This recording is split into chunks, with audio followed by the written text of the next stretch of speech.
Dans cette nouvelle partie, on va clore ce menu. En fait, on va faire vivre nos éléments ensemble, puisque accueil, rechercher et bibliothèque font partie d'un seul et même menu qui s'appelle top menu, qu'on va recréer. Puisque je veux que ces éléments aient une distance égale entre eux, je vais bien sûr utiliser un auto layout.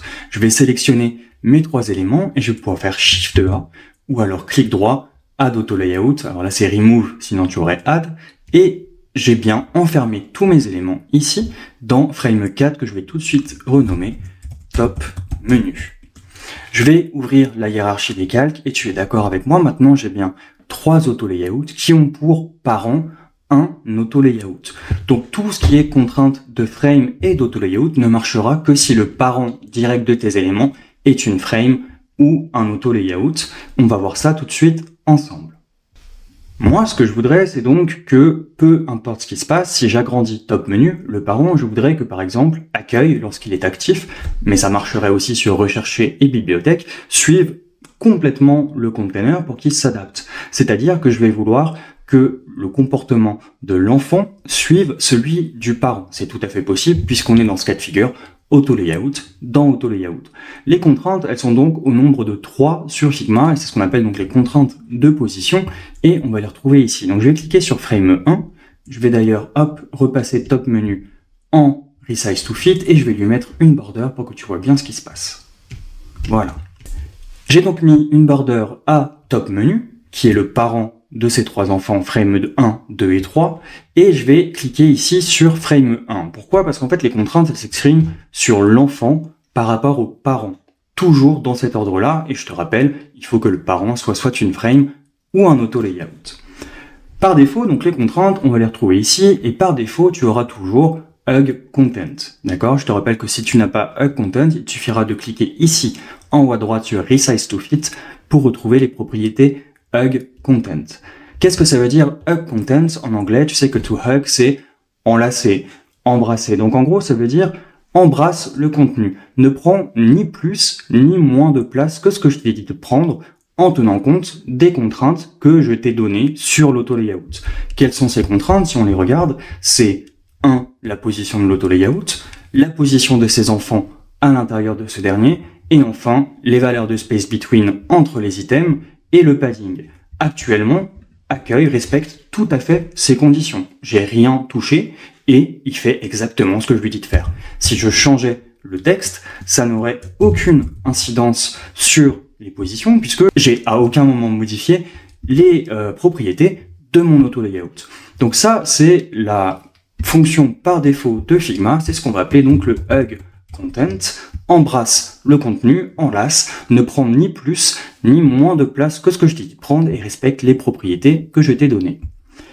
Dès lors que tu vas intervenir sur un auto-layout, regarde bien ce qui va se passer ici à droite. Si par exemple je l'agrandis sciemment, dans ce cas-là, je vais passer ici en taille fixe, d'accord?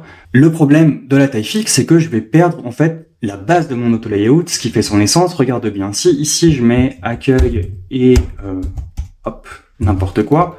Ici, tu vois que, du coup, le texte va dépasser de l'auto-layout. Si je suis en fixed ici, en fait, l'auto-layout ne s'applique plus. C'est moi, utilisateur, qui suis intervenu sur la taille totale de mon auto-layout, mais du coup, je vais aussi en perdre ses propriétés. On va utiliser les position fixed dans des cas un peu plus compliqués en termes de prototypage et de création de UI, donc je vais passer rapidement dessus, mais fais attention. Dès le moment où tu vas manipuler, même toucher un tout petit peu sans faire exprès ton auto-layout, il va perdre ses contraintes. Si tu veux les retrouver, je te rappelle qu'on va du coup lui demander de revenir en Hug Content. Reviens à ta position d'origine. Et dans ce cas-là, j'aurai qu'à sélectionner ici Frame 1 et je vais aller chercher Resize to Fit. Et dans ce cas-là, c'est parfait. Il revient exactement sur les propriétés que j'ai définies dans mon auto-layout. Il va nous rester donc une dernière position à voir, et cette position, tu ne la retrouveras, attention, c'est très important, que si tu es dans le cas de figure auto-layout, dans auto-layout, d'accord? Sinon, tu ne la verras pas. Si ça ne marche pas, c'est forcément que ta hiérarchie n'est pas bonne. La dernière option qu'on va explorer ensemble, elle s'appelle Fill Container. Qu'est-ce que ça veut dire? Ça veut dire remplis ton container. Et tu vois même que Figma te dit ici, au-dessus, quel est le container de l'objet. Si je clique sur Fill Container, tu t'en doutes, il va donc remplir son container. C'est pour ça que j'utilise autant ce vocabulaire depuis tout à l'heure. Son container, c'est son parent direct, c'est ici, top menu. À partir de là, regarde, si j'augmente top menu, donc top menu est bien en hug, je vais intervenir dessus, donc on va passer en fixe. Parfois, forcément, c'est indispensable, mais regarde, hop, ici maintenant, du coup, le fond actif suit bien mon auto layout.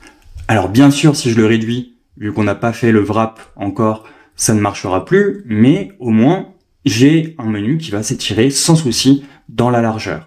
Je vais ensuite, si je le souhaite, cliquer sur Hug Contents, et dans ce cas-là, je vais revenir à la position de base, exactement la taille que va prendre mon auto layout. Tu n'oublies pas ensuite de prendre les boutons Rechercher et Bibliothèque, et on va pouvoir activer les mêmes contraintes d'un coup. Quand bien même ces éléments ne sont pas actifs, tu vas voir que ils grandissent aussi si je les sélectionne, voilà. Ils font aussi 100% maintenant du container.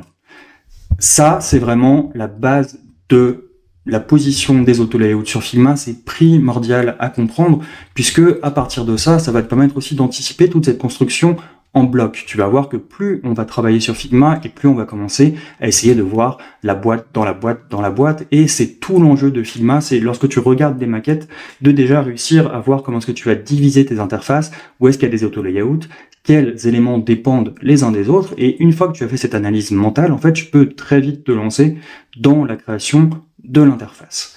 Donc voilà, félicitations, on a fermé ce top menu et il est responsive.